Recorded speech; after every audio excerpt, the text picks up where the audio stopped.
cross. Okay? So yung gitna ng cross, ang ilalagay mo doon is the center of the heel.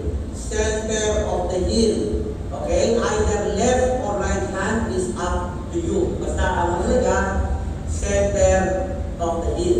Okay? So pag nilagay mo yung kamay mo, tuhod ka, dalawang tuhod, either kanan o kaliwa ng bigtil.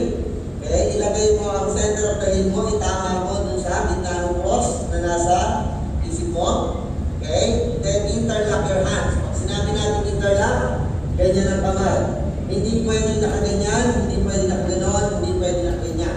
Kailangan yakap ang kamay sa kabilang kamay. Lagay, interlock. Straight and lock your elbows and maintain a 90 degrees angle, okay, from the chest of the victim. So, yan tinatawag na perpendicular.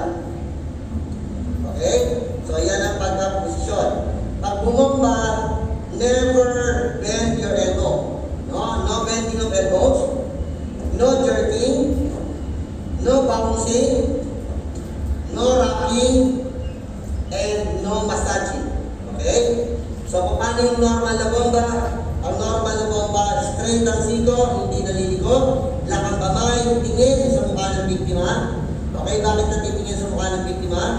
Kapag tama ang bomba, ang mukha ng biktima, bahagyang magpiping. Pag nagping ang mukha ng biktima, ibig sabihin, maganda ang bomba, umiikot ang dugo. So, pag binomba, okay, you will give your quality compression, that's approximately 1.5 to 2 inches, which is 30 compression followed by the 2 blows. So, samplean muna natin ang bomba.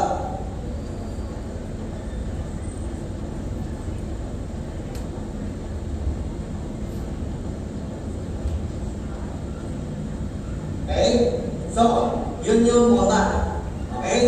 Ngayon, pag bubuga naman, okay, sample lang yan ha, sample lang. So, pag bubuga, don't forget, hawakan yung ilong, hawakan yung baba, sa kakabuga. Pagkabuga, pakawalan mo yung ilong, pulsuhan mo sa leeg, to check the pulse, then tingin sa dibdib. Tapos, pisin ulit, hawak mo na yung bata, buga, pakawala ang ilong, pulso sa leeg, tingin sa dibdib. So, yun yung dalawang buga. Okay?